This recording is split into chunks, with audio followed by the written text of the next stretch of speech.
good. Right. Hey, you even get to do the thing. Oh, do you want to do it? Yeah. Can that go in the thing? Yeah. Take 2. Shall I move this? Lift it off the table. Just do it in mid-air. What do you want me to do? Just clap it. Never done it before. Whoa, I like it. Do it again. Yeah. I feel like I've got that down to the I feel like a movie star. New vocation. I'm a movie star.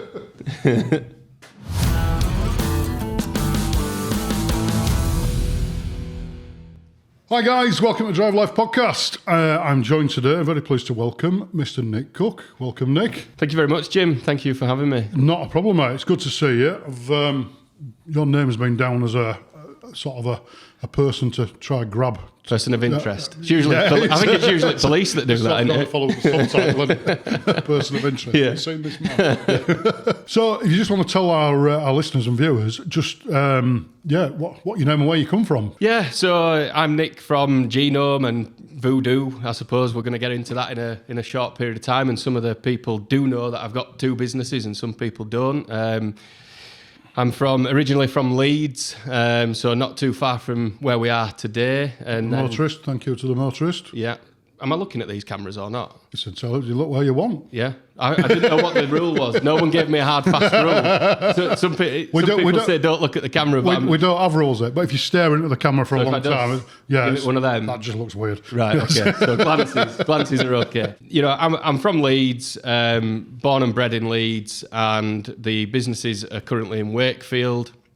We've obviously got the Porsche tuning business, which is the thing that I'm predominantly focused on. That's Genome. Yeah, the Genome. So that's what we're going to probably talk most about today at some point, I'm assuming. Mm-hmm. But it's, you know, off the back of my other brand, which is Voodoo Performance, that was the sort of like, shall I say, the 20 to 25-year-old Nick that went into that and started, you know, tuning lots of Golfs and Fords and things like that, which again we'll probably speak about. So I mean, obviously went fairly well for you, but we'll come back to that in a bit if that's all right. Sure, yeah, absolutely. So what got you into motoring then? So I'm presuming you passed your driving test quite early doors, did you? And then did you have the bug before that or not? Oh yeah, well before. I mean, my dad's always had a bit of a thing for cars. Okay. So right from being a child, there's been some form of originally hot hatches, and then he actually got into sort of Mitsubishi Evos quite early on, you know, when he started having some success in his business. So the Mark 1, Mark 2 type of... like a Evo 7, I think, was the first one I bought, or an Evo 8. Yeah. That was an FQ 300, which at the time was like blistering. Monstrous. Yeah. I mean, obviously, by today's standards, that's not a particularly fast car. But back then... it was considered... something to behold. Yeah. And it was a great story, actually, because I remember him saying when I was at school, I've bought a Skoda Octavia VRS, which is still a pretty cool car at the time when it first came out, but it were a Skoda ultimately, so it wasn't something to fall over about. And he said, you're going to have to go out in the garage and clean all the garage out and get it all set. I'm bringing it home from York today, and I want to just bring it straight in the garage. So I 4 hours cleaning the garage, and... And he said, right, come out on the street. We lived on the main road. And he said, come out on the street. I'm coming down the road now in this Skoda. And I just saw this black Evo 8 with all the bells and was... And I was like I was so excited, you know. And he had to run it in so he couldn't give it all the beans and all that stuff. And I was beside myself. It was right around when Fast and Furious was out and stuff like that. Yeah. And I was a big fan of that, and it would just. I think that was probably the tipping point where it was like, this is what I'm going to do. So, what age were you then? I'm going to say probably 12, 13, something like that. So I was and all my friends at school and stuff like that thought we were coolest car around, and it was awesome. Yeah. And then when I started my driving lessons, he had a business in Pudsey, which is where we're sort of around Farsley, Horsforth. That's where I grew up, and. He had a business near to Pudsey, and he had an Evo 9 at that point, a silver one. Okay. And I were doing my lessons, and he said, we'll go up onto my estate and let you have a go in Evo if you want. So I put my foot down for the first time in this thing, and it scared me to death. I'm not surprised. So I got out shaking, and I think, again, the adrenaline of that was... It was just planted a seed. Yeah, and it was like... This is it now, set you on a journey. Yeah, never bothered with motorbikes. It's never really been my gig. Don't really know anything about motorbikes, but then was well into the cars at that point, and it sort of stemmed from there, really. It's so nice to hear that you've had that passion from such an early age. Yeah. And you've got it sort of deep entrenched in you. Yeah. So did your dad let you drive any more after that? Or did he go, nah, you've had enough now? Yeah, I mean, look. So what did he have after that? So what he actually did was, he had the Evo, and I can't remember if it was that one that he crashed quite badly. Bearing in mind, I've met Nick's dad, and he seems such an unassuming character. Yeah. Really quiet. Likes to drink. I know he likes to drink. Just like you. Yeah. That's what you're referring. But no, he doesn't seem to me like your standard Evo owner. I don't know. Is he a bit of a dark horse? Yeah, he's had loads of cars. I mean, it was Rovers back in the day. Right, he was into the old Tomcats and stuff like that. Yeah. But he went on to, I think he bought a Porsche actually after the silver Evo. I forget. He definitely had a Porsche at some point. Okay. And at that time, I want that taken by Porsches as a young lad. It was all, I want an R8. I want this. They're more sophisticated, aren't they? Yeah, they're a bit. Yeah, they're not. No. Wow. So we went on from there, and he bought a red Evo FQ340 or 360, like a special edition thing. Yeah. And we were sat. And it was when Motors TV or Motorsport TV used to be on before that got cancelled or whatever happened with it. And at that point, I can't remember, I was maybe 18. I'd got what did I have? I'd bought a Subaru. That's right. I'd bought a Subaru. Got some pictures somewhere I'd have to share. And I'd bought this Subaru. No, 21. That's right. Because I remember insuring the thing and it was horrendous. Yeah, I can imagine. And I'd had it for a year, and we did some like going out for a drive up to the seaside and stuff like that. And we came back and we'd had a couple of beers and we were watching Motors TV. And it was what was called the AAA racing saloons at the time. Yep, remember. And you had Simon Norris and some of the big boys. It were when like Roger Clark Motorsport were getting involved in stuff. Ollie Clark and that. Yeah. And we sat there and he were like, do you know what? I'm going to build a race car out of that Evo and I'm going to start racing. Let me guess, you were. Well, no, I sat there and said, what you should do is sell that car and buy a Ginetta or something that's purpose-built. So you were the sensible one. Yeah. This is... I won't get into numbers on what got spent on that Evo, but I can tell you it was it soon got out of hand, and there's a lot of footage which we might be able to share some of that. So he bought the Evo, then turned it into a car that he was going to do this AAA saloons. Something went off that was underhand with that championship, and it got shut down. There was rumours of boots full of Class A's, and there were all sorts of stuff that went on. Yeah, we don't know, so let's leave that. We don't know, so we'll leave that off the table. So he ended up scrapping that. He couldn't race it in that championship. Yeah, but scrapped it from that championship. Yeah, and then it got out of hand pretty quick and ended up being like 1,000 horsepower, 800 horsepower with 2 different buttons and paddle shift and the whole shebang. And it was very, very. I remember it being quite difficult to run that car. Yeah. And there came a point where... Things get very fickle when you get to that sort of... and very expensive. Yes. So it got out of hand quite quickly. And I then sold my Subaru because I couldn't afford the insurance the following year. And what I did was, instead of selling it cash, I chopped it in for a Peugeot 106 Rally that had been supposedly prepped for race. Okay. I actually got stuck with. They're a nice little car then. God, I could... The stories. Anyway. Yeah. Didn't really work out. That car didn't turn out to be race prepped. Ended up getting a lot of money spent on it. We did a couple of rounds with it, and it were far too much for me to cope with. Yeah. In between that time, we bought a couple of go-karts. Okay.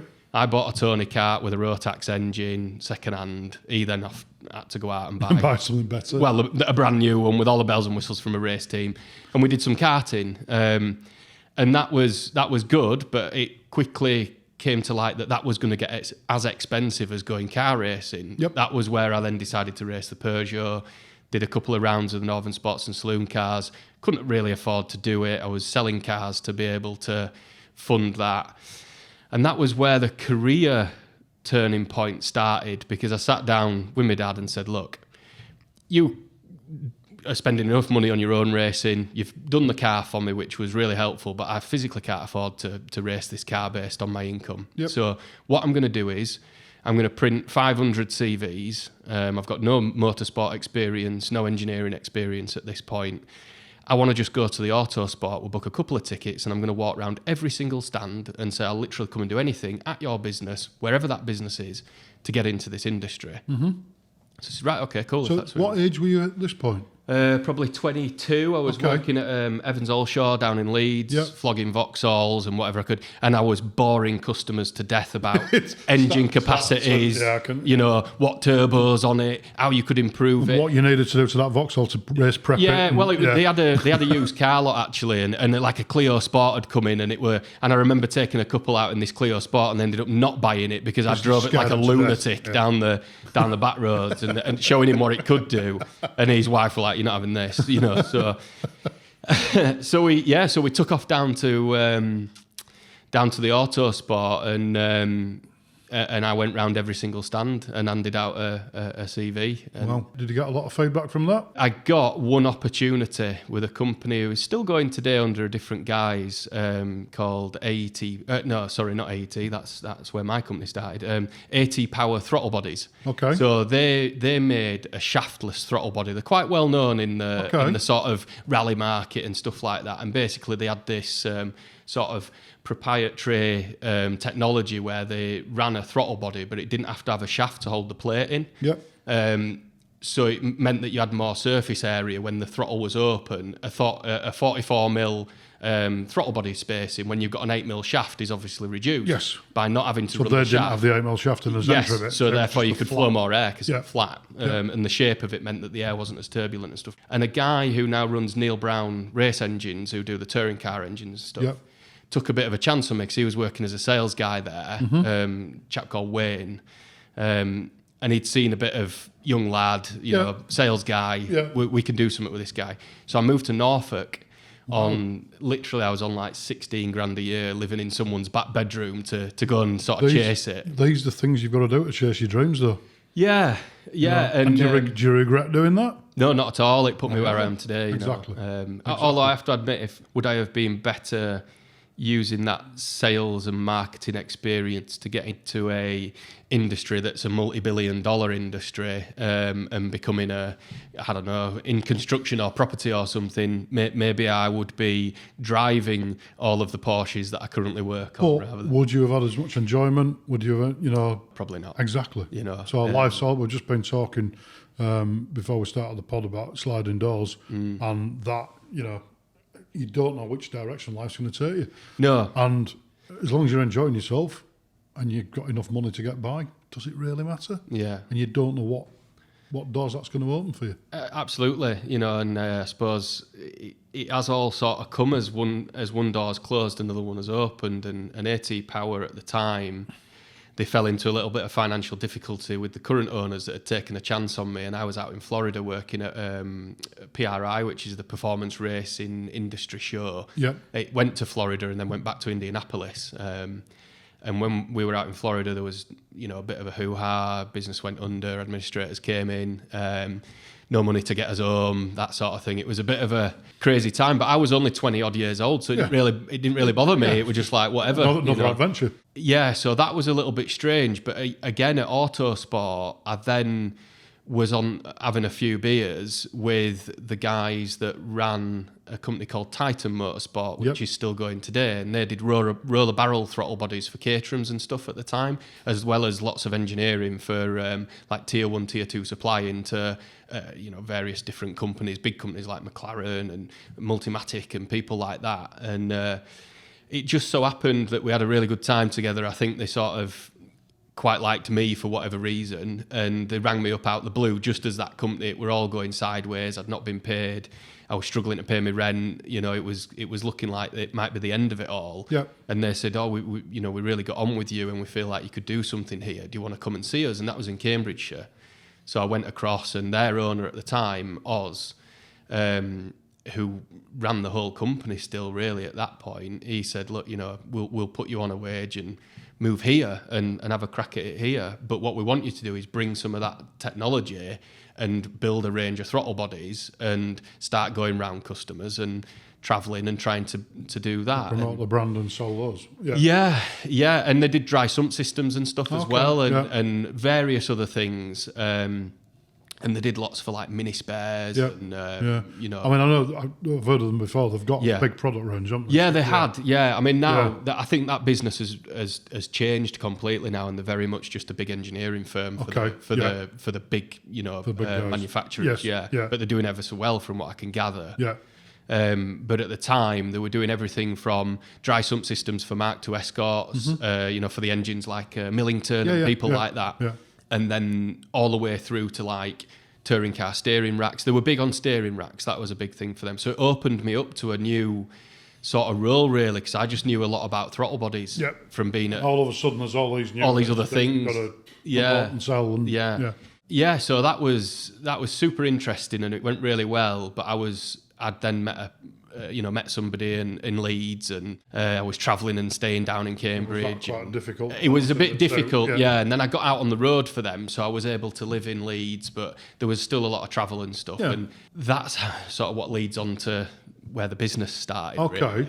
So your first business. So how did you get Voodoo? How did that come about then? Yeah. So is that's straight off the back of what you learned pretty much. So how it happened was my now business partner, Andy Taylor, he has AET turbos that's been around forever, and they'd built AET Motorsport off the back of that, which is where the dyno facility and stuff was, and they sort of built that to do R&D and bits of motorsport and things like that. But from what I can gather, you know, like we all do when we get into this sort of stuff, it was maybe a little bit more than they could cope with, and their core business of turbos was where the money was really made, and that putting people in there that didn't own the business, that maybe didn't have a vested interest, meant that it didn't quite go as planned.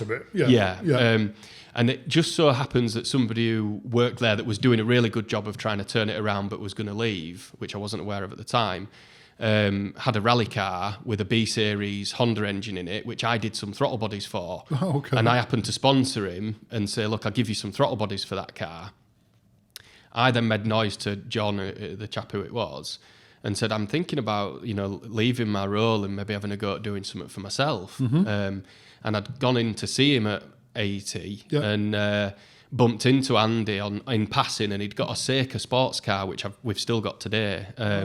Basically a Subaru engine, space frame chassis, all the bells and whistles, and no one ever knows what it is, but I happen to do the dry sump systems and the steering racks for the manufacturer of that car. So when we passed, and I said, I like your Seiko, that's cool. And he's like, no one ever knows what that is, you know.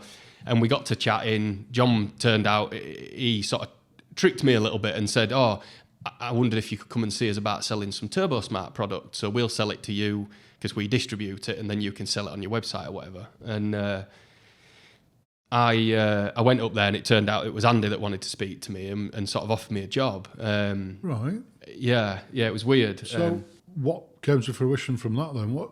So if you offered a job, you wanted to set your own business up. Yeah. So did you end up working for him?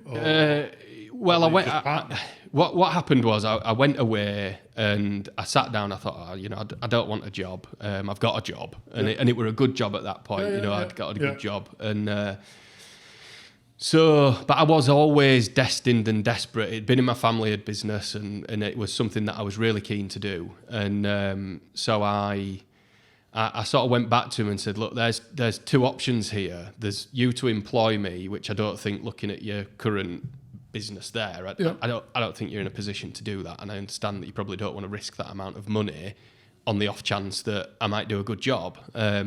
However, I'll come in and I'll work for nothing pretty much. It was what would today's be minimum wage, really. But I'll do this, and we'll do all that, and I'll achieve this, and then we'll cut a deal and we'll go 50-50. See what it goes to. Yeah. And true to his word, he said, I'm up for that, and I said, I'm up for it. So I went in, we smashed all them targets. He then, we divvied up the business, which then became was AET Motorsport under their brand. Yes. But then it became its own business, and I was 50% shareholder in it. Okay, yeah. That's sort of where it all started.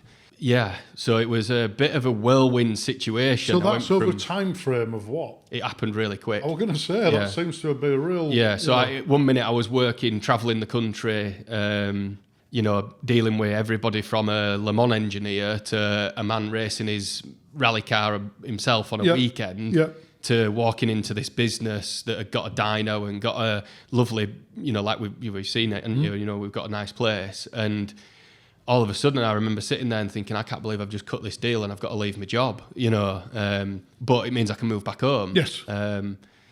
So that's sort of where that started. Okay. And what they predominantly did at that time, which I can now say from experience doesn't make any money, was we distributed TurboSmart product, which was okay, and we sort of built and mapped race cars. So that was my initial attraction, obviously, because I was getting into the... So you got involved in the actual mapping itself? Well, actually, it was a chap who now works for Red Bull. The last I spoke to him, he's a very, very talented software calibrator. Yeah. Will Pedley, his name is. And he's a local lad as well. He's from Bradford. Okay.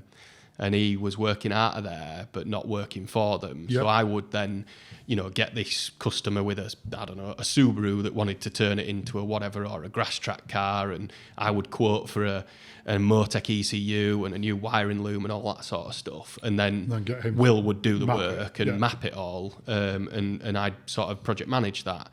But I quickly realised that it's hard to make money out of that job. It's very hard to make money out of any motorsport or performance, really. Yep. But that in particular, because the goalposts change so much during a build like that, and to cash flow a project that might take 6 months, you're not, and even with staged payments and stuff, you've still got lads to pay, you've got rent. It's hard, Yeah, I think that's the same in a lot of businesses. Yeah. Cash flow's king. Where it's not, that's the bottom line, isn't it? Yeah, and it's certainly not quick turnover stuff. Yeah. It's not like in today's world where you can go with your, Golf or whatever, and 3 hours later you've got a remap done and you're paying 500 quid. And off you go. And that's you done. The software's developed. Yes. It's already, the hard work has been done, and now you're just sort of like, rebuilding what you've already learned. You're almost doing the R&D work. Correct. And then, and then you're reselling exactly. the R&D. Yeah. It's never really like that, because every race car and every race engine and every loom and every ECU and everything's different every time. So there's no consistency. So that was where I sort of thought, we might have made a mistake here. So we'll get into more distribution. So we flew to America and started going around all these shows, PRI, the stuff that I already knew, and saying, we'll import your clutches, we'll import this, we'll import that. And we sort of went down that road and started to think about, right, we're going to build a distribution business in the UK. And then by chance, some lads that were renting our dyno just on a rental basis and developing software that I'd not really touched on yet, which was OEM ECU stuff. So what you would call flash mapping, if you like. Yeah. So the old super chips from back in the day. That sort of thing, but not soldering chips on. There's often when people say chipping, there's often a misconception. You plug it in. Yeah, used to be like that. Yes. They used to write to a chip and then solder it to the board. I mean, that was the early Cosworth days, wasn't Correct. it? So these guys were in there renting the dyno for whatever an hour, and I sort of looked at what they were doing and thought, these guys are doing a really good job of this. Like they do, and it were little Fiestas and Focuses.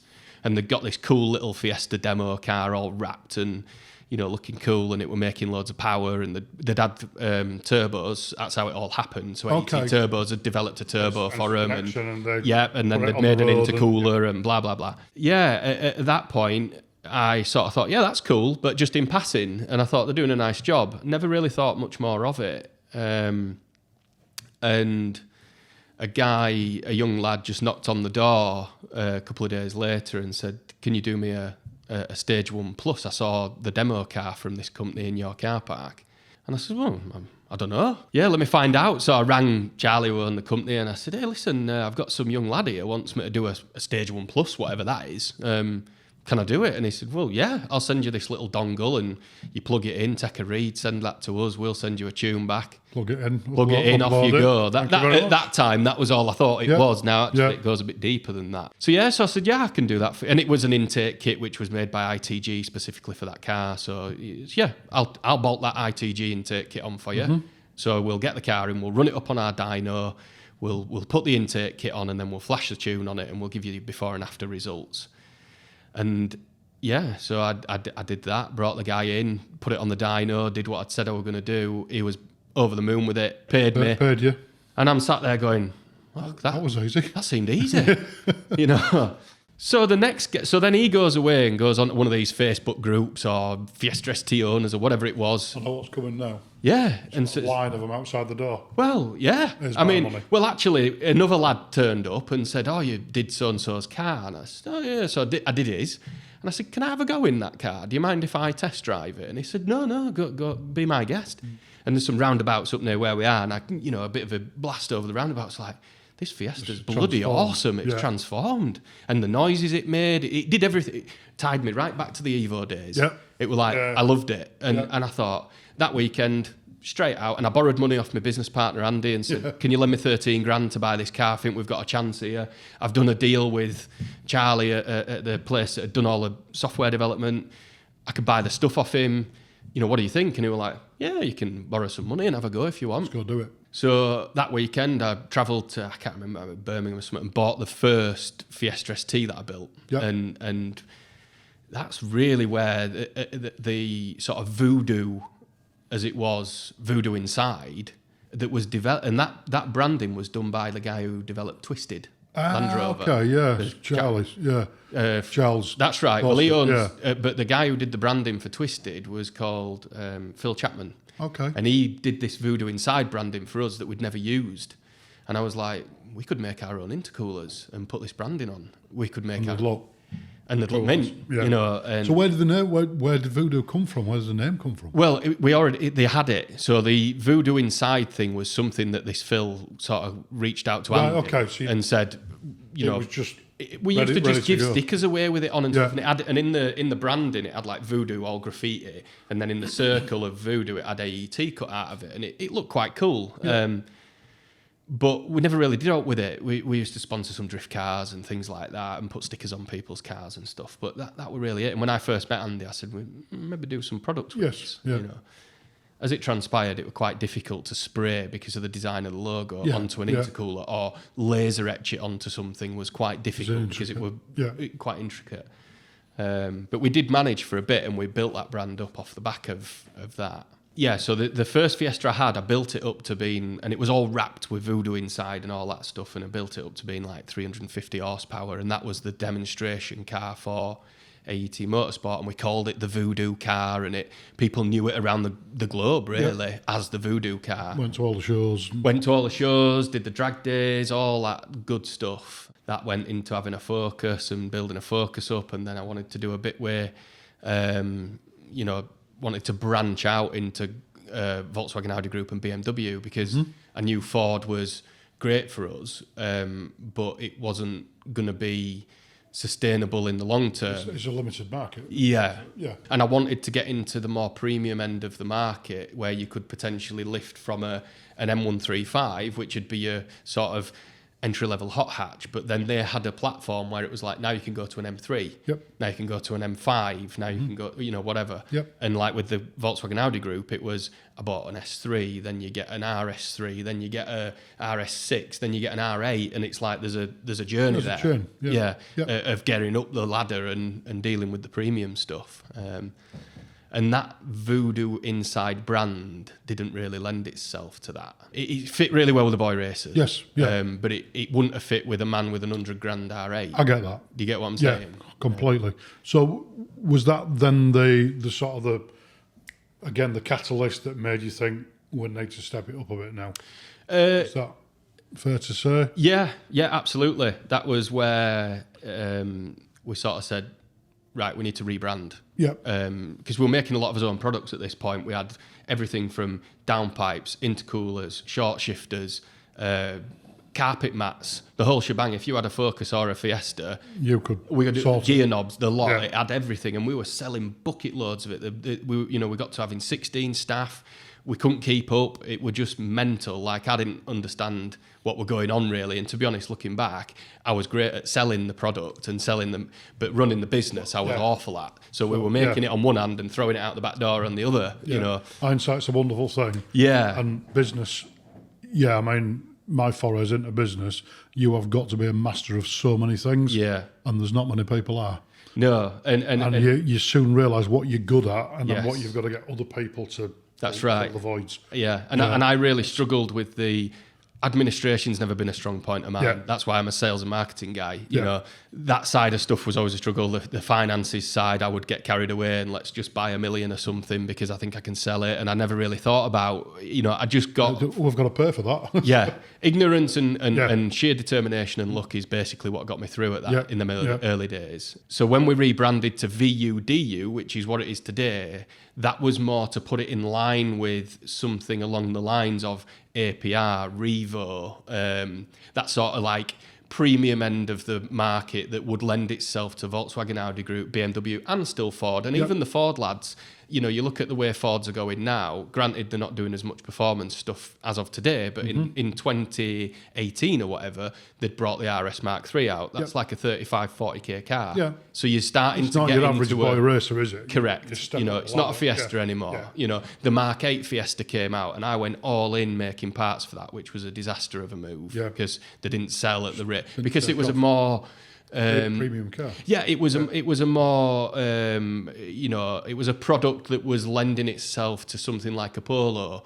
It wasn't quite as raw. It wanted the 1600 ST that they did, the Mark 7. They hit the nail on the head with that car. It was the boy racer car of it. It was the RS Turbo of its day. Completely. And it still is today. Yes. There's still people spending tons of money on them and they're really good cars. It did get ruined a little bit as they started to cheapen up, but the Mark 8 just wasn't that. It was too refined. That's the word I was looking for. Yeah. So it just flopped a little bit, really. Yeah. The 3-cylinder engine didn't sound good. All that stuff. Quick thank you to the Motorist for hosting us as always. To find their calendar of car meets, events and quizzes, head to their link in the show notes below. So that was where the Voodoo, as in VUDU, was born. Okay, so what year are we talking there? I'm going to say, testing me now. Sorry. I'm going to say it was around 2018, 2019 that we sort of flicked over to that. Yeah.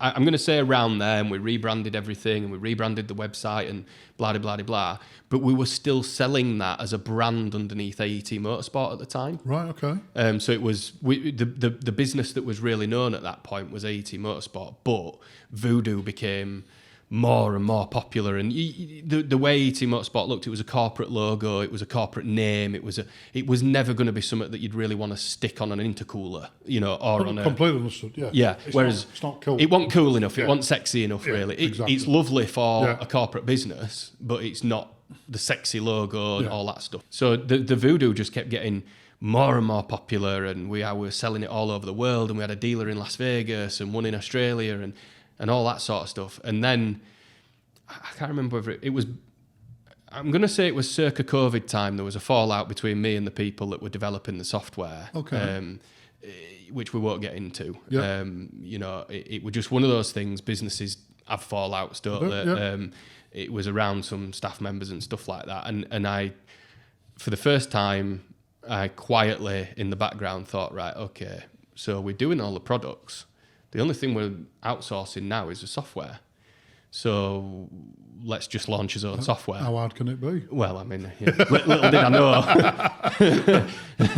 So I bought the tooling and started to mess around with developing software. And so you'd obviously got some insight into how to do it. Yeah. You get that. Well, how it tends to work with the software development, because it's really interesting for people because they always ask the question. If you're into cars, you know about remaps, and it's a question that always gets asked.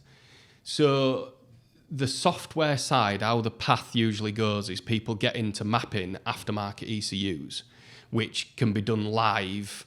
You can make changes as you run in the car on the dyno. Yes. OEM ECUs, you can't do that. You have to build it in a piece of software called Winholes or whatever you're using. And then once it's built, you flash that to the ECU. That to the ECU then you run a test. And that's why it's the development of OEM ECUs takes so much longer than just you've got a Motec or whatever you want to put on your Cyvex or whatever, and you just, you're mapping it as you go. You can't do that. This is my ignorance speaking now. So if you had a standard ST, you put a Motec ECU on it and basically programmed it as standard, and then remapped it and flashed it, could you then do that while you're dynoing it. Yeah, you'd have and to then copy that back to the standard ECU. No, because it works. The logic in the ECU is different. Yeah, it's totally different. So it's completely. So what you have to do is in development on OEM ECUs is you need to make some changes, flash it to the ECU, data log it. So you've got a completely different RAM tool that you data log it with, and you're looking at all these different parameters. Which I show that on the YouTube channel for Genome now.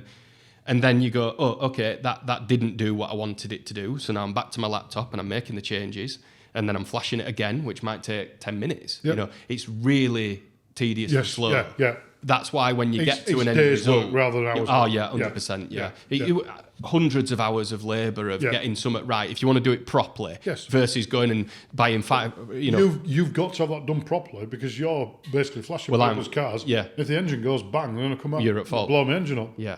And this is where the this is a whole other podcast really. But when you get into 200 quid remaps that you see people doing in car park, it's not good because some are good because that file farm is somehow it gets watered down and watered down and watered down and watered down. But what you generally get is a very generic, rubbish tune versus a calibration where somebody's sat. You've no idea what you're paying for. Not really, no. And they don't data log them. I see them all the time in car parks at various motoring venues. And they're flashing them, and I'm sat having a beer or whatever I'm doing. I'm going, I know what's coming next. Because when you brick that ECU, you ain't got no tool in here to get it going again. So it's going to be a real problem. But anyway, I digress because I could go off on one with that. So we developed his own software, launched it, and that was really what allowed me to cut my teeth, learn how to build a business, probably badly in some cases. But ultimately, we came out the other side of it. It still runs. You learn from your mistakes. I learned a lot. I fell out with lots of people. I was too vocal on the internet. I was this, that, and the other. I was 23 years old doing that and building it through to when I was probably 30 is when I sort of set up Genome. Yeah. And during that period of time, I matured as a person. I learned how to handle myself in the business. I learned a lot about the mistakes that I'd made, and it was at that point where it was probably at its biggest for Voodoo, and I said, I really want to chase my passion now. I want to do this again and start all over again, but I want to do it in a market that I want to be in. A different brand. Totally different brand, totally different name, rebranded the workshop, everything. New lads, apart from one guy who's been with me ever since he left school. All new staff, the whole shebang. Because the staff, we were at a point where, they were all ready to move on because it's quite a difficult business. They were getting jobs in different sectors. There were noise around what I wanted to do, and it didn't sit well with everybody, so they wanted to go and do something else. Some of them went off and set up on their own, and I supported them with tuning. So they would send the tunes to me, and I'd write them send them back. Yeah, we had all sorts. So we all sort of stayed friends, but dispersed in our own way. But still linked to each other for the bits you're good at. Yeah, I mean, I sold bits through these people. I sold them, so I built this massive dealer network. So I had dealers all over the country that were sending reads to me. And I'd become the software developer at that point, and I'm sending them tunes. And I'm sending them packages, so I'm sending them an intercooler, a downpipe, and they're bolting it all on, and I'm with the flash and so the whole shebang. So that's where and I just thought to myself, if I'm going to do this, I want to do it in a market that I really want to be in and step it up a level. Which is where Genome were born. Okay. So obviously, saying obviously, for people who don't know, Genome, you specialise in Porsche. Yeah. So where did that sort of fire come from? What got you into Porsche? When I finally made some money tuning Fords, I bought myself a Porsche. I had one before, but it were only an entry-level job. But I went out. I had an M4 at the time, actually, and we were trying to do stuff with M4s, so I'd built a turbo kit and charge coolers and all that gubbins. And it needed more of my effort, really, but I just started to make a few quid, and things were going the right way. And I went to go look at an R8 V10 Plus at Redline. I've got a friend at Redline, Steve. He's been there forever. He's like one of their best sales guys. And I've known him pre all this. And I said, I'm going to come up and look at this R8 V10. It's a massive purchase for me, blah, blah, blah, blah. Went up and I saw a red 981 GT4 Club Sport, bells and whistles. And I'm like, I love it. But it's manual. I can't turbo that, blah, blah, blah, blah. Yeah. And he says, well, look, it's warm. Why don't you just take it for a run? And I jumped in the car, got to the end of Red Line's car park, and when I downshifted, he'd left the blipper on. Obviously. And immediately, I just said, I'm having it. Yeah. And I went and drove back, and I bought that and kept the M4 and was crippling myself on the finance to do both. Ended up selling the M4. And it was really at that point where it all sort of linked together, because Porsche and motorsport are so big, and after driving one, I was like, this is what I like to do. I like going to the track. They are so nice to drive. Yeah. I had a 981, and they're just stunning things. Yeah. It just did everything that I wanted it to do and do it well. But, so it was sort of like, and I'd been tuning a lot of Porsches, white label for other people. Okay. So they'd been bringing them down, we'd been tuning them, they'd been taking them away and saying it were theirs or whatever. Yeah. And I just thought, I sat down and I thought, do you know what? All the latest generation of Porsches are turbocharged now, apart from the GT products. Yes. There's got to be something in that. So we sort of discussed, and I thought, can't go down Lamborghini route. It's too expensive. It's too niche. It's blah blah blah. Don't really know about Ferraris. Not bothered for twin turbo in an R8 anymore. It's probably not my bag. And I just thought... There's a lot of Porsches out there. And everything lent itself to it. What I enjoy doing with cars is going to the track. That's what a Porsche is for. Yep. It's understated that it's a premium product, but it's still got some volume. It's not quite completely niche. They turbocharged all of the range. So from 718... It's easy work for you. Well, you make massive gains when you've got a turbocharger. So put another 50, 60 So if you're going to charge somebody £1,000 to tune it, if you can get 50, 60, 70 horsepower, 100 horsepower in some cases... They're going to be happy paying it's massive, yeah. Whereas if you're getting 10 horsepower, you're not going to do it. Exactly. So it was like... It was almost obvious to me. It landed in my lap and it was like, this is what we need to do. So that was it. I would just... Again, I borrowed some money from the bank, went and bought what I've got now, the GD car. I bought that. So that's still the same car? Mm-hmm. Yeah, 4 years I've had that car now. Yeah. Been developing. First year of Genome, pretty much didn't even mention it to anybody because I didn't want any of my competitors in the Ford world to catch on what I were doing. Yeah. So I rebranded quietly. I built the website in the background. I did all the socials in the background. I built a load of content without launching it. I completely rebranded the unit, put new signs up and everything. So that was the same unit? Same unit, yeah. Okay. Yeah, just gutted it and started again. Yeah. And then year 2, I'd sort of got the development done. I'd made a few products. I got my head around how it all worked. But then I didn't have a really good Porsche mechanic. So I could do the software, but I didn't have a Porsche guy. Yeah. That's when I met Andy Carlin, who is 20 years served, gold tech, cream of the crop, as good as it comes. Yep. And we cut a deal. I'm going to say, did he take much persuading to jump ship? He wanted a bit more. So where he was, the really good guys were friends with him now, but it was just servicing older Boxsters and things like that. He'd been at Porsche Leeds. Mundane. He did 15 years or 16 years at Porsche Leeds, went through all his courses, did everything, then went somewhere else for 6 years. Really good guys. We have a great relationship with them. They didn't fall out with us, but he wanted a bit of a challenge in the form of, we're going to build engines, we're going to do turbo kits, we're going to do this, we're going to do that. So he just came for that, really. Lit his fire again. And, yeah. And that was... So then year 3, which is now, so last 2 years, which is where people have really heard about the brand, I knew I could start shouting. So then that all started getting put out, and I was at all the shows. I met obviously the guys at Supercar Club. I sponsored them, or went into a partnership deal with them. Mark and the lads have been like absolutely top draw, really supported us, helped me, gave me good spaces. We then started going to the shows. We started coming here to the Motorist, built a relationship with them, and it just started the snowball effect then. And now we're very much, to say we're really only 2 years into promoting the brand, we run off his feet with work. Yeah, your name's up there, isn't it? It's getting there, yeah. It's the best. So just going back half a step, mention the name. No. Just explain to people where the name Genome comes from. Yeah. Because there's, I know you tried booking we get Gnome, we get Genome, we get all sorts of stuff, and at the time, when we got the guys who helped us with the branding and he showed us it for the first time, I was a bit like, but basically what a genome is what makes up DNA. And what we didn't want to do was launch this new brand and be seen as, who are these new kids on the block making all this noise like the specialists? They're not specialists, they've not been around the block. Well, when you look at AET Turbos and what they've done over the last 55 years, they've been working on Porsches since they got turbocharged in the 930 era and stuff like that. And there's a great piece of they've got the CV. Yeah, it's there. And what we needed to do was tie our brand back into that. I couldn't then say, well, I've been tuning Porsches for other people because, well, you can't do that. It's white label.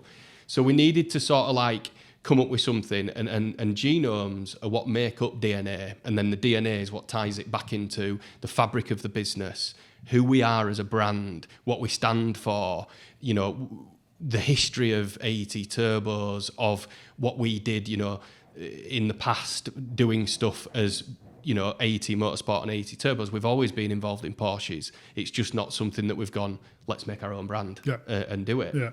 So it sort of came from that. And it lent itself really nicely because there's not really anybody in the Porsche market outside of probably like Weizsack and people like that are Porsche approved, or Mante, for example, that have got that sleek logo, you know, cool branding, exciting stuff, you know, the tuning side. It's not something that's really done. They're not almost a household name, are they? No, I mean Mante is obviously. Yeah, but they're up there. Yeah, I mean I could only dream to be them guys. You know, I remember when I first got the Genome thing going to the Nürburgring with my 911 and parking it in their car park, going in asking for a brake fluid change, and they were like, you know, yours isn't a GT car, mate. You know? But standing, and I remember thinking, if I get a, you know, 50% where these guys are, I'll have made it. And forget the. So am I right in thinking that Mante are owned by Porsche? They are now. They were so good. There was a buyout of some description. I think they got so proficient. Yeah. And they kept beating Porsche at their own game. Yeah. Porsche actually bought them. Yeah, I believe that's it. They're now like a part owner in it or whatever. Yeah. And what a fabulous place to be, you know. And when you go there, the ring, and you stood in their workshop. For me, as a person that's trying to do this in the UK, it just, you know, it sent shivers up your spine. It's like, this is where I want to be. This is what I want to do. And, you know, and I'll never forget going to the ring for the first time in a Ford, which they tried to sue me for, actually, because I copied their logo and did some branding in magazines and stuff, sent me a bill. Yeah, it was pretty bad times. Okay. It's probably another podcast. One for another story, another time. Yeah, I remember seeing the GT3 RSs whipping around there for the first time and thinking, I need a bit of that in my life. Yeah. You know, so I was fortunate. Sean Sowden, who was a driver life member at Sean, UK, you know Sean very well. Yeah, that GT3 Mante he's got. It's a special car, isn't it? That sounds so nice. And I did one of the drive outs up the North Pennines up Alston with him in that. Yeah, special car that. What a car! Yeah. It's incredible piece of kit. Sean came with us to a track day in his GTS, and I liked that. Yeah. You know, that was a nice car. And then when he rang me up, he said, I've bought this. Yeah, he's quite an understated man, Sean. He doesn't shout too much. He said, I bought this car, and, you know, I'm like, well, what is it? And he says, well, it's a GT3, but it's an MR. And this is when they were like, still real. I mean, they're expensive now, but were really, really expensive then. And I was like, mate, what? That is amazing, you know. And he came to Donington, didn't he, when we did the sponsored thing with you guys. And I remember, and he was like, do you want to come out? And I was like, no, I'm not a good passenger, but I'll watch you go past. And I was like, it sounds so nice, doesn't it? And doesn't that just do everything? He drove 100%. It to the track. Yeah. You can go around the circuit all day without any issues, as fast as some real high-end stuff, and then drive it back home and wash it and put it in your garage. Yep. And isn't that what it's all about? Turn the radio on. Yeah, put your aircon on. You know what a brand. So it's certainly. Yeah, but back to the sorry, that's what. So it's pronounced Genome. Yeah, and genomes are DNA, and that's how we tied it back into our existing businesses. Brilliant. No, that's cool. I hope we've cleared that up for a lot of people. A quick note: if you're looking for something to do this weekend, head to carevents.com and discover car meets near you. You mentioned there, you touched on track days. So how many track days do you do, or do you organise your own, just for the people out there? So we've done some in conjunction. Yeah. I mean, I would do as many track days as money would afford me. But yeah, what we tend to try and do is partner with people. You know, at the end of the day, we want to get out in front of customers, and what better way to do it? So we started off by a few guys that came to me that had GT cars and things, and they'd never taken them on track, and they're like, oh no, I don't want to crash it, I don't want to damage it, I don't want to this, and I'm like, look, there's ways and means of doing this without it being dangerous. Do you want to come with us? You know, I'm going to book on a couple of track days, come with us. And I've always, again, Mante, I saw them at the ring, they were doing a private track day, and I thought, with tent up, looking after cars, and I'm like, so, and obviously I've been racing. I've done quite a lot of racing over the years now. So you understand the game. Yeah, and I'm like, we need to be doing that. Yep. So I took the first 2 or 3 guys that had never done it before, now they're all hooked. And they were like, well, are you doing some more? Are you doing some more? I said, well, yeah, I'll do some more if you want. We took the lads, put the tent up, flooring down, you know, just like you saw for yourself. And we looked after the cars for them. Oh, I've got a bit of a knock here. Can you have a look? I've got this, I've got that. And I'm advising on, because I'm no professional racing driver, but I've done a bit of clubby racing. I've got enough knowledge to help people who haven't done as much along the exactly. line. So discussing tyre pressures, you know, looking back at some videos, that sort of stuff.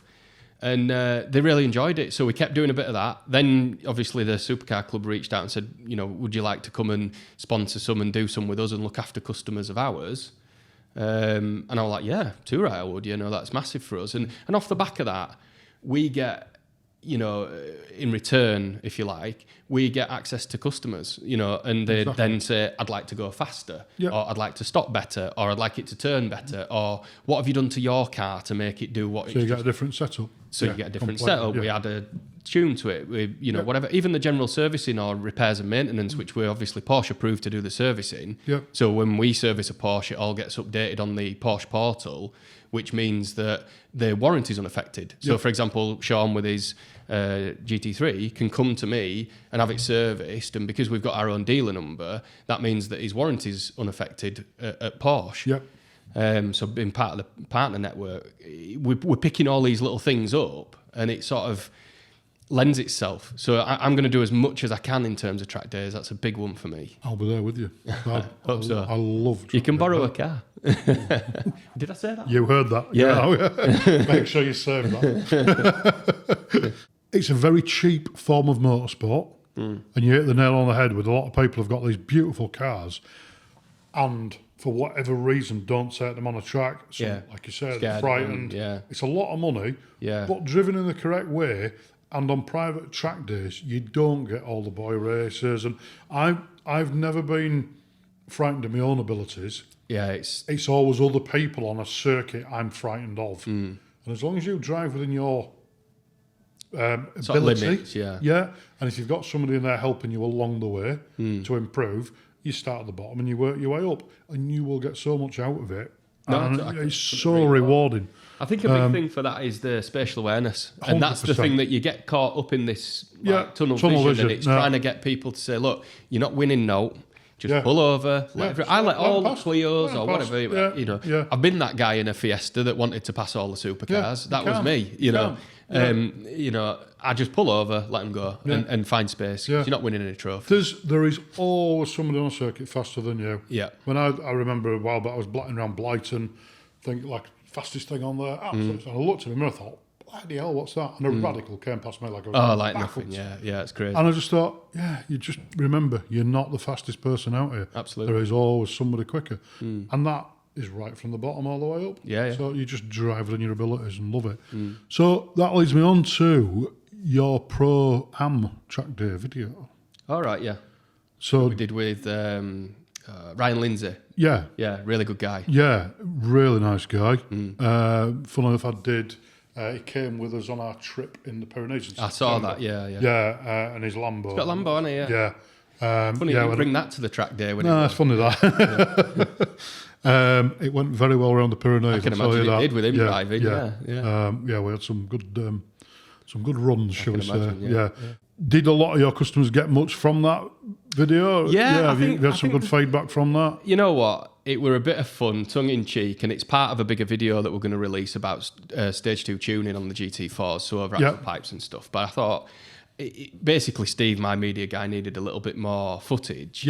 And I'd had enough, and I was like, you know, and he'd come out with me. And I've, you know, I've won races at Donington in a Caterham. I took the lap record there in a Fiesta for time attack in its class and all that sort of stuff. Yeah.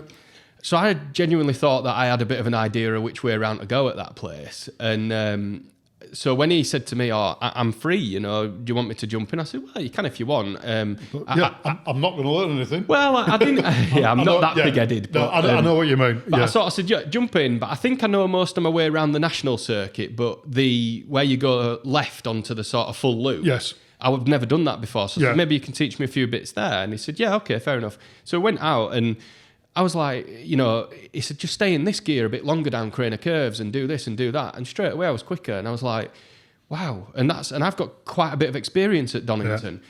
So when I got out, I said, do you fancy having a go? You know, and I'd never let anybody in that. And the GT4 belonged to me, not the business. Okay. So if I'd have smashed that to pieces, then it's it was out my of your car. pocket. Yeah. And I sent him out. And I was like, I don't know if I can watch. I'm not sure if I can watch this, Steve. Maybe you're going to have to... It's like see your daughter leaving home for the first time. Yeah. And so anyway, I went out and I saw him go around the first corner with a bit sideways and I thought, oh, God, you know. And anyway, he only did like one warm-up lap, one quick lap, and then a cool-down lap. And that middle lap, that he did one lap... Go on, how many seconds? Well, I can't remember, but I think it was about a second, which actually, in comparison to where he would be if you put a driver that had not done any sort of, you know, he would have been 5 seconds or something. I mean, I remember Steve were looking at the videos and he went, he's 4 seconds a lot quicker than you when he was comparing. And I was like, no, I was mortified. I didn't sleep that night, you know. And anyway, I come back and he said, no, it's about a second. And I was like, well, I can live with that. Yeah. But what I really wanted to get across to people was, you know, even when you've got quite a bit of experience, you know, this guy really does know what he's doing. And for what he charges, I get guys come to me all the time, want to spend 10,000 quid on suspension and blah, blah, blah, blah. More power to them. I need them to spend that money. Yeah. But you could quite easily spend 500 quid with it. On driving tuition. Or you'd be way quicker. And it'd be quicker. Way quicker. 100%. You know. So it's back to what I've just said. Yeah. There's always somebody faster than you. Learn from them. Yeah, 100%. Yeah. I mean, I'll use Ryan. I will take every bit of information I can get from everywhere. Yeah. To make me that little bit quicker. Yeah. I remember Blighton again. Is it the Piff Path they call that? I can't remember. After there's the 90 left, and it's that horrible. It's like an over 90 left, and then into and then right. round onto yeah. It's about the only bit with Armco that you can hit. Isn't it? I hate that corner. I can never get a line through it. Straight line it. It was a guy from the Lotus Owners Club jumped in with me and took him out, and he says, "Oh, try this instead." And I just took a slightly different line, and I was a second a lap quicker. Because you get entrenched in your own little. I'm going to do this line because in your head it's the fastest way to do it. Yeah, of course. Yeah, you get caught up in it. Yeah, and until you try something different, I think a big thing is gear changes. You know, especially in a manual, which is what my GT4 was. Yeah. It's getting tempted to go down the box or go up the box when you shouldn't. You don't need to. And you don't need to. And you just need somebody to go, you don't need to do that. You're wasting half a second. Drive it through there or get on the gas a little bit quicker and just trust that the car's gonna grip. Yeah. You know, and it's them little bits that he's really, really good at. And this year, I will definitely use him and I will happily pay money to get him in the car with me if I want to go quicker. Yeah. We'd also maybe we're looking at a couple of different brand ambassadors, and I said to him, look, I'd love to send you out in one of the cars that we've built and tuned and use it as this is a 3 litre T 991 Gen 2 that should only lap this thing in this time. And look at it now. I'll get a standard or one. A GT3 RS goes at this pace and we've just beat it by 2 seconds in a road-going Carrera with 700 horsepower or whatever. You know, that's the sort of stuff that I want him to do for us. Yeah. And I mean, top lad, top ambassador is a good lad, very, very amenable. Yeah. Yeah. Quite a quiet lad, really. Yeah, he is. Yeah. But he'll sit down, have a chat, and he's really nice lad. Another one of your ambassadors, the Stig himself, Mr. Ben Collins. Oh, right, yeah. So, can I call him an ambassador? I don't know. We sort of legged him up into doing it. Yeah, take it. I'll take that. Yeah, thanks, Ben. Yeah. Yeah. So how did that one come about? So gosh, I don't know how long we've got left. When we started doing as long as you want. when we decided to do tuning for Porsches, I had a real problem because, of course, everybody said I'd love to get it done, but I'm under a Porsche warranty. Yep. it's going to... So I had people literally booking in and then cancelling. And I'd invested everything into this. You know, I'm money into cars, I'm money into development, I'm money into new staff, I'm money into redoing the building. You need to start recouping. I need to start recouping some money. And I'm getting people booking in for a tune, which I've spent ages filming about and blah, blah, blah. And I was scratching around for the work. And you get somebody booking, you're like, yes, we can film that one, and that's another bit of content that'll help us get the next car. Then they'd ring up and say, I've just realised it's going to void my warranty, so I'm going to have to can it, sort of thing, and cancel on us. And I'm like, oh, and it was so, at that time, it was so deflating. I was like, what am I going to do? And I'd always had this idea that, you know, wouldn't it be lovely if we were the only people in the country that could warranty what we were doing because we believed in ourselves, but we would need somebody to underwrite that warranty. And it was going to be hard. And I never trusted a warranty company, ever, because I've had bad experiences in the past, as we all have. So how it came about was, at that point, I then got the approval, I'm going to say approval lightly, you know, because some people say it's not approval, we're a Porsche partner. Yes. You know, are we allowed to say the word approved? I don't know. But, you know, anyway, we got the Porsche partner network access, which meant that we could do cars under warranty for servicing. So that was great because we'd had issues where I thought to myself, right, we can't do the tuning, so I'm going to start pushing servicing. And then it was like, oh, I can't get you to service it because then Porsche won't warranty it. Sign it off. Yeah. Christ, so it was dead in the water at that point. I'm thinking we're done. That's it. We're finished. So I got the approval, could start doing some servicing. Then a guy came to me, Jamie, with a 997. Got an issue with the body control module because they're on the floor in those and the door leaks and get wet and all that stuff. And his exact words, if I'm allowed to say it, if not, you'll have to bleep it. I've got this shitty warranty from when I bought it. Would you ring them up and see whether you can get it covered? And also, would you mind maybe pulling the wool a little bit about it being wet? So, of course, I'll see what I can do. Rings them up. Gets Kristen on the phone at Warranty Solutions Group, who underwrites our warranty now, and he pulled me apart. I was like, oh, it's definitely not wet, blah, blah, blah, blah. And he's like, well, it is wet, and because it's a 997, and that's what happens. Yeah. And I'm like, oh, right. And I said, bloody hell, you know your stuff. They warranted it anyway, which is what I couldn't believe. I mean, you would have thought that would be a... So they defended themselves. And then warranted it for us and paid us. Usually warranty companies pay the garages a crap rate of pay. Yes, really poor labour rates. Yeah. These guys paid us what we wanted, and I was like, he's really knowledgeable. He's ex-Porsche, which is what transpired, so that's why I knew his stuff. Yeah. And I'm like, this guy seems really good in this warranty company. So I just floated the idea and said, look, you know, I'm a tuning company predominantly. I do a bit of servicing. You know, what do you think about doing a warranty for me to sell to my just standard OEM warranty, but then also doing something called Tune Plus, where it's my tune and blah, blah, blah. And he was like, well, I can't say on that, but let me see what I can do. Within, I'm going to say 6 hours, Josh rings me and from Warranty Solutions Group, head of business, says, I've been past this thing and I'm really interested. You know, I'm really interested in what you're doing. So them and their engineers came up. We tuned some cars together. Yeah. One thing led to another. They approved it and said, right, we'll warranty your Tune Plus warranty and you can copy basically what Porsche offer and do it as your... So we've got OEM Plus, which is for a standard car that replicates and offers a bit more cover than a Porsche warranty. And then we've got the Tune Plus warranty, which covers under 2 different tiers, our tunes.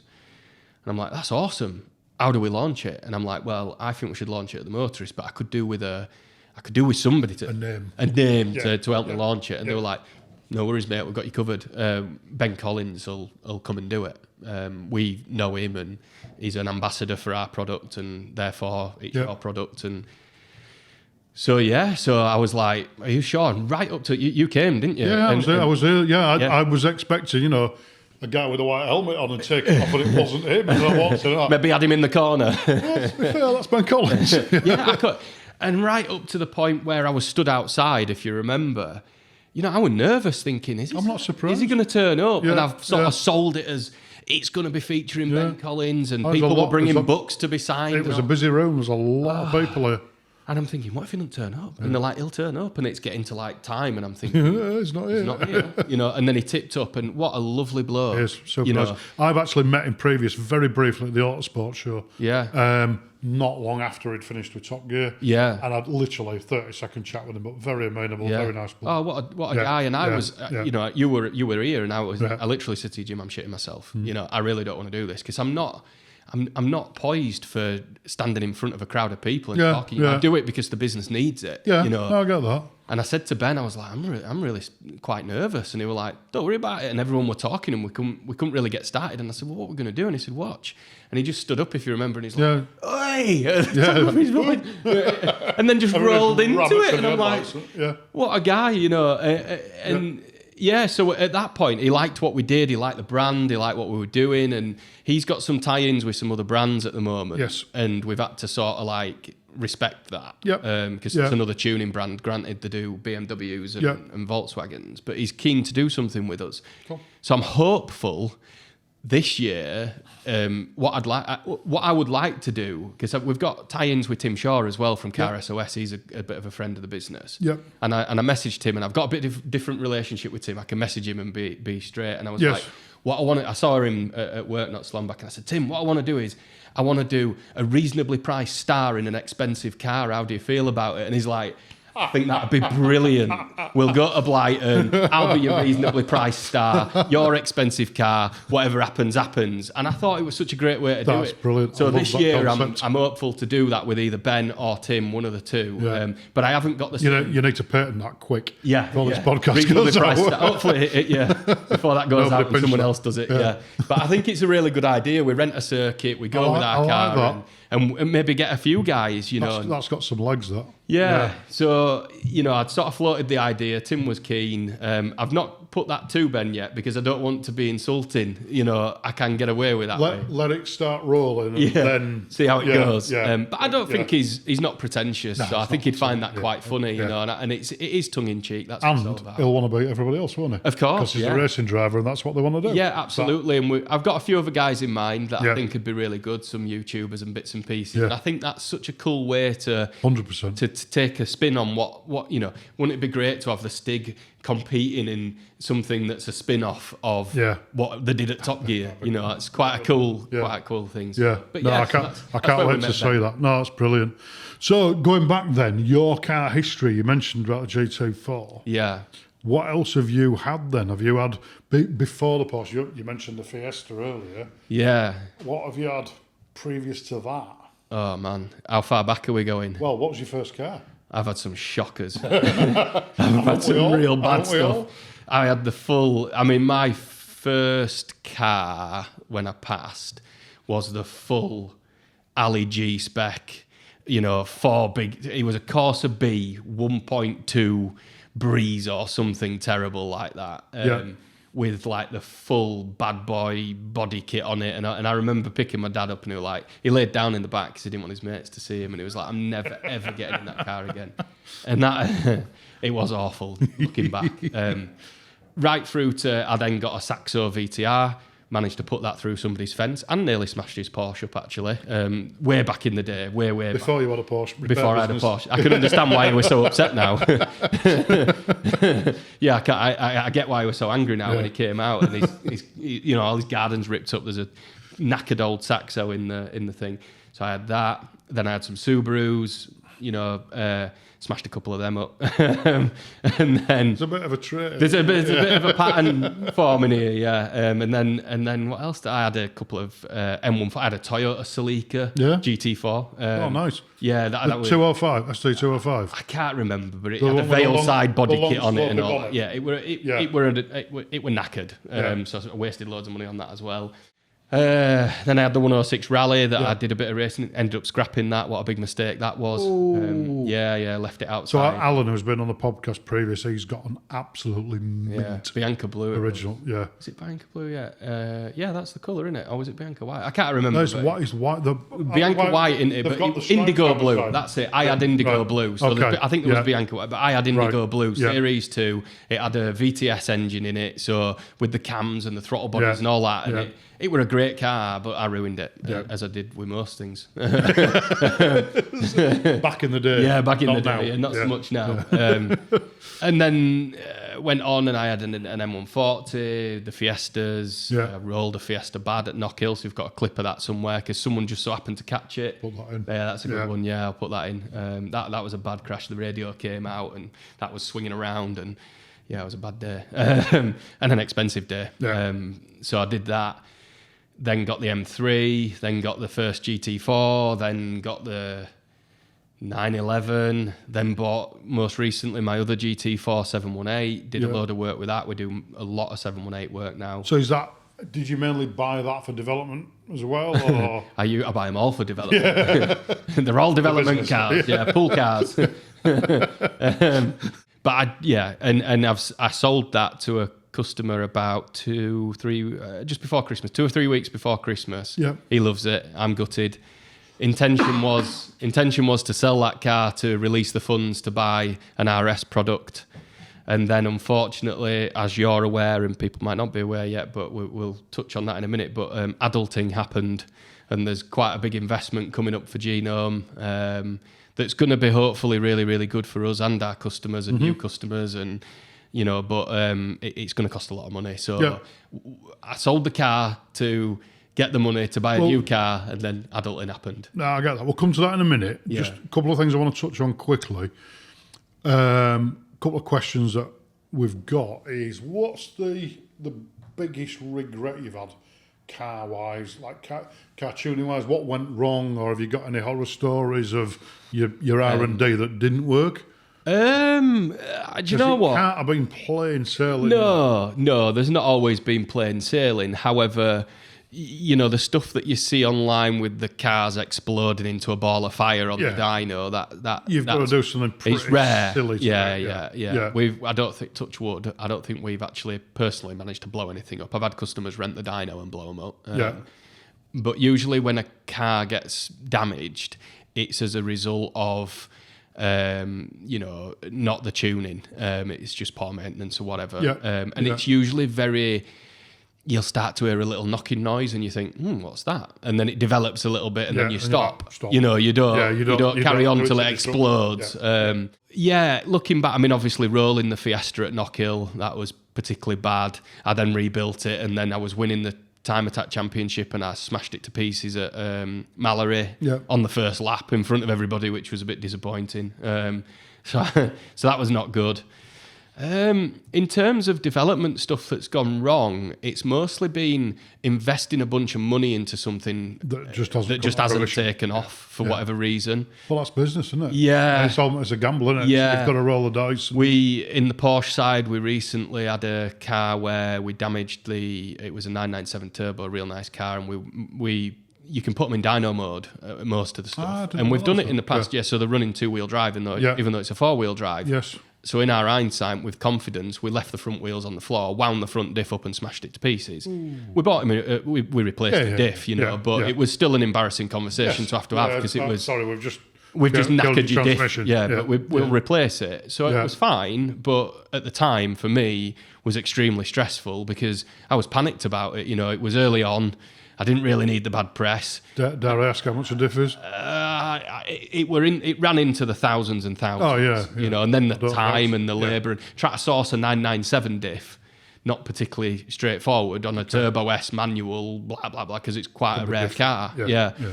So we did a fair bit of searching around to get that sorted. And then, so now, obviously, it's part of the learning curve, and we know, and we just put everything on all 4 wheels, because ours is a hub dyno at the moment, so you lift it up. So we put it on all 4 packs now, rather than leaving the front wheels on the floor, regardless of whether it's in dyno mode or not.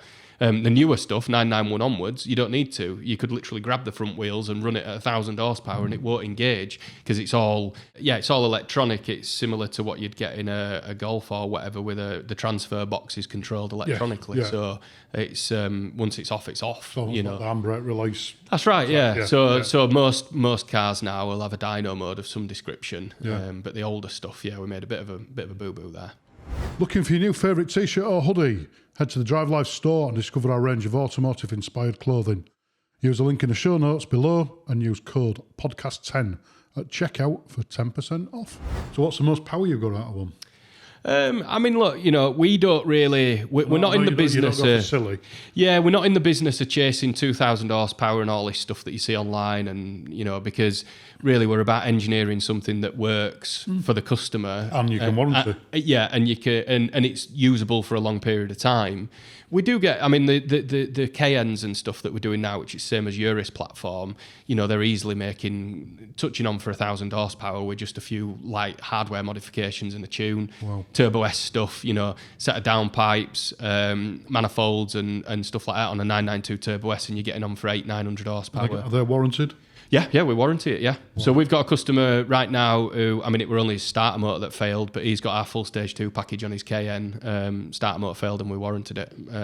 Again, starter motor, to me, that's a wear and tear item. It's a starter motor, but they still covered it. Yeah, we've had all sorts of stuff where you wouldn't expect it to be covered. Brilliant. So they've been really good, but it boils down to a burn rate. So long as we're not, for want of a better word, if we're taking the mickey and putting loads of claims through, our burn rate goes up, they just charge us more money and we have to try and pass that through to the customer. Yeah. Or at worst, they say, we don't want to deal with you anymore. Yeah, so it's all about being realistic in what we're doing. You're both in business. Correct. They're not there to lose money, they've got to make money in the long run. Yeah, absolutely. So, you've got to sort of help each other out as the bottom line, haven't you? So, yeah. A bit of a sidestep now. I know I spoke to you briefly about this. Car trips.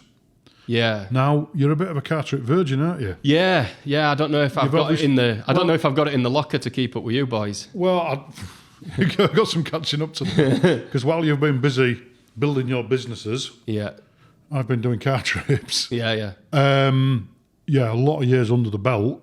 But I know you mentioned one you really want to go on, which is where. Well, there's a few that I've seen. That I would like to go do like the Swiss Alps and stuff like that you've done, and then look at things like, is it the Pyrenees trip? Yep. That one and I nearly came. It was just recent, wasn't it? And Mark September. Yeah. Mark rang me and he said, "Look, we've got a spare place. Do you want to come?" Yeah, somebody did drop out last minute. Yeah, and I'm like, I do. I really, really want to come. However, I'm going through this period of adulting, and I just know that if I'm saying to everybody, no spending, this is what we've got to do. And then, by the way, I'm going to sod off to Pyrenees with lads. Yeah. So next year, again, business permitting, finances permitting, what I want to do is get on some of the European stuff, and then also try and push Mark and all the guys at the Supercar Club to do more track days because it's good for us, and also I really enjoy it. Yeah.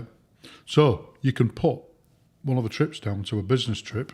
Yeah, because you can drum up some customers to come do a track. They're all business trips, aren't they? Exactly. That's what I keep telling the wife. Cheers, love. There's such a good bunch of people who go on these trips. Yeah. Very, very, very rarely you meet somebody you think. Yeah, not fond. Yeah, they're just a great bunch of. There's a lot of lads. There's a lot of couples going on as well. And everybody loves it. The sights you see, just breathtaking. I mentioned on the pod before. I can vividly remember the first time I drove up to the Alps. See these mountains covered in snow. Yeah. Makes the hair stand by the back of my neck now thinking about it. The Alps are a magical place. There are some phenomenal roads like you cannot comprehend. The Pyrenees, brilliant. Not quite as majestic as the Alps, but there's nobody there. There's no one there, yeah. Again, we're giving all our secrets. Yeah, you are, yeah. There'll be people setting up car tours. Don't go. The Pyrenees. Yeah. Superb. And what's the one with the hotel on the corner? Is that... That's the Furka Pass. Right, yeah. And where's that? That was used in James Bond. That's in the Alps. Right. That's like an iconic... You've got to go there and have your picture done, haven't you? You need your picture in front of there. I'd love to take the GD car and have it photographed there and be like, that's a real... Do we know any good photographers? Out of shot over there. Doing all the photography, believe it or not. All these cameras, Yeah, I mean, that's, perfectly doable. Yeah. There are some iconic tick trips, like the Stelvio Pass, there's a Col de Torini, you've got to drive down to Monaco. Yeah. There's PS Martin in the Pyrenees, there's all these places you think.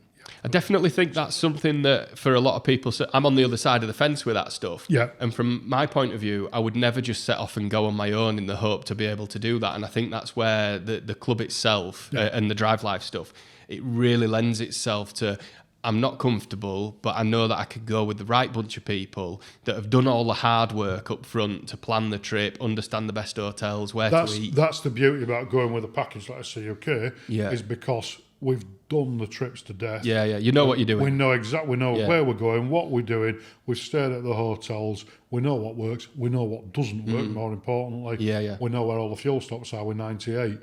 We know where all the garages are that sell tyres. Yeah, because you're going to get a flat somewhere. Yeah. You're knackered. Your trip's screwed unless you know where the dealers are. Yeah, absolutely. And it's all these little things that make and. In the grand scheme of things, it's not a lot of money for when you break it down. Trip, an amazing holiday. And you don't have to worry about it. You can just enjoy the trip. I think that a lot of it as well, when you're a car person, and I'm fortunate enough that my partner, she's you met her, she's well into it. She works for the business. If I said we can either go and have a week in Ibiza, or we can go do the Pyrenees trip, hands down, she'd be like, let's go in the car and do it. So. I think I've got a number. I'll ring her after we finish this. She might go with you if you're lucky enough. We'll watch this space. And, I think this year I look forward to the conversation twist my arm at the bar on night one going, so, it's cool. Yeah, can't wait. Unless I've wrapped the car around something, then it's then I'm crying at the bar. Got it on a trip before a track day.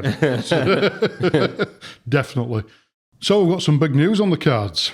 Yeah, and I believe there's a bit of a change coming along. There is. I'm very excited. I'm very, very excited. I'm also apprehensive and nervous. As I'm sure you would be. Yeah, but I've known about this for a little while now. Yeah. And I think it's some of the best news I've heard. Yeah. So if you want to explain to our listeners. Yeah, we can. We might as well. So we're filming this currently at the Motorist, as I'm sure you're well aware. Yeah. And we will be, Genome will be moving up to the Motorist imminently. We're hoping to, we've got the deal done. It's all signed, sealed, delivered. We're going to be taking over what used to be the body shop over the road, along with a little bit of extra space that Dan and Simon and Alec have really kindly chopped into their storage room to allow us some space for a nice reception area. And I guess it's sort of, I can't really believe it. It's sort of, a pinch myself moment where I'm like, when I first came here and I thought, this is such an amazing venue. And I'll be honest, when they started really getting going with this, I was just getting going with Genome and they set the workshop up there and I thought, this could be bad for us. Because if they get that right, why would you not come here? Well, I know there's been lots of different discussions about workshop going back years about, do we get a Porsche specialist in one day a week? Do we get a Ferrari specialist in one day a week? And do that, sort of advertise those specific brands. But I think for you guys as a Porsche specialist coming along here, I mean, your audience here is just going to be massive. I always thought to myself, there's a lot of our customers in this car park and potentially. And I think it's also an attraction for people to come here. You guys are dynoing and tuning and doing all that sort of stuff. People are going to be very interested in that. It's super exciting. I mean, I'm chuffed to bits about it, and the idea behind, we've got something, and I said this to Alec and Simon. I said, look, what we're going to have here in the way of a facility, you don't even get at the OPC at the Porsche dealer. No. They don't have a restaurant at the Porsche dealer. No. So when we've cut a deal where our clients will come up and they'll get given a card from us, which has already got prepaid to go to the restaurant here, and they'll get fed and watered whilst we're doing a service or a tune or whatever it is that we're doing. And it all just sort of, obviously people are well aware that we've spent a lot of time up here and it's local to us and we've built a really strong relationship. And when Alec first reached out to me and said, look, what do you think about doing something together? I was like, absolutely. Like, what can we do? But it's taken some fleshing out. Oh yeah, as all good things do. Yeah, but Rome wasn't built in a day. But the idea that we're now moving on to an actual motoring venue, running what we do, and we lend ourselves so well to each other. It goes hand in hand. It's just an amazing opportunity for both parties, and we're bringing customers from other countries. People literally drive from other, European countries to get us to tune a car. Yep. What better place for them to land and say, look, we've got you all set up for dinner. We want you to go in there, have something to eat, go in the shop, have a look around what we do, look at all the cars in the car park. Exactly. God, it just... There's something for everybody. If you can't make a success out of what we're doing as two brands together in this situation, you're doing something bad. You're getting something wrong, aren't you? So I'm super excited. So, I just hope it all goes well, as I'm sure it will do. Yeah. I wish you the best of luck with it. I can't wait to see it all come to fruition in the not too distant future. That's where the adulting that I was speaking about, we're now going to invest in a new dyno, so we're going to go from having a hub dyno potentially to it's looking like it's going to be a rolling road, which lends itself better to the type of venue that we're at, because we want to be here on a weekend with the doors up, showing people what we do and running cars up on the dyno and getting amongst it with us clients and utilising the best part of the Motorist, which is its events on a Saturday and Sunday. Yep. And then the midweek stuff, which is going to be where we benefit being here for the Motorist, is we're bringing clients from all over the country and Europe that are then going to come here and hopefully go across and enjoy a meal, buy some stuff in the shop, maybe travel with family again in the future. So I think I think I can't see how it can go wrong. I think we're all very excited about it. No, we are as well. From Drive Life, it's great to see you here, and can't wait for more in the future. We always ask everybody who comes on the pod, and I know where this one's going to go, but for their 3-car garage. So it doesn't have to be a sensible, daily, exotic, classic or whatever. What are you going with? Gosh, it'd be terrible if I picked anything other than Porsche. Well, when I said I knew where this was going. You see, the other thing is it's difficult just on the Porsche range because, actually, if it was my dream 3-car garage, I'd probably have a 992 GT3 RS MR, obviously. Yeah. A GT4 RS. Yeah. Because I think, choosing between the two, they're two very different tools that do the same sort of job. And then I'd have to have an ultraviolet 991 Gen 1 GT3 RS because that was what really I fell in love with at Nürburgring. So I've picked all RS product. Yeah. So that would be the choice, but then actually from a usable... That way you could daily all those? Well, you could try. Yeah, it'd be a bit... I wouldn't like to cover... Are you going to cover the depreciation if I do? No. You can't argue that a 992 Turbo S with a pair of big turbos on at 1,000 horsepower that you could use in today's weather where it's icy cold. 100%. It's a given, isn't it? So, oddly enough, there's one did the Pyrenees trip last year. Yeah. There was 2, weren't there? 2 Turbo S. 2, yeah. Cool. Yeah, really nice cars. That'll have been difficult to keep up with them, I imagine. The roads sort of allow everybody to drive at there's a happy medium and you just get in a flow. It's not a race. It's a driving holiday. And everybody just goes along sort with the flow. Goes along, But nice cars. So what's your 3-car non-Porsche garage if you couldn't choose Porsche? Oh gosh, right, okay. I actually really like McLaren as a brand. Yes, I'll agree with you on that. I think they're a fabulous car. Yep. I can't speak from experience about the reliability and stuff, but I think because of the nature of me liking track days and stuff, as much as a 765 or a 720 is a cool car, I think I'd buy a 600 LT with center seats. I think I'm with you on that. And then I would probably... I've always been quite keen on the idea of, I think it's every petrol's dream, a red Ferrari. Now, how many times have we heard this before? You've got to have that, haven't you? It's a given, isn't it? Yeah. So I think I'd have a 488 though, because it's turbocharged. Yeah. And you could play with that. It'd be a pista, 488 pista. Nice looking thing. Nice car, But if I'm being realistic, I'd happily take just a 488, whatever the normal one is called, with carbon bucket seats and all that. So this is your dream garage, yeah? Yeah. Okay. I just like all cars. It doesn't really. I get it. And then the third one. Gosh, that's quite tough because I think I'm not massively fond of the Aston Martin brand at the moment. I'm Lamborghini Hurricanes and stuff like that. I like them. We work on those a lot from a servicing and exhausts and all that. And I do like a Hurricane, but I'm conscious that that's very much a look at me type car, and I'm probably less into the idea of turning up here at the Motorist and 50 kids surrounding the car trying to take pictures of you, you're getting out of it, sort of thing. You've seen me and my mate trying to get out of his 4C then. Yeah, get out. Oh, yeah. Forward roll. You've got to roll out of it. Yeah, both very close in there, right? I noticed the other day. It's cosy. Yeah. But you know what? I'd probably go for something like an old school hot hatch. You know, I'd probably go back to having a absolutely split mint 106 rally. You know, because it's something that I should have kept. I get that, and it's really visceral, isn't it? You're part of it.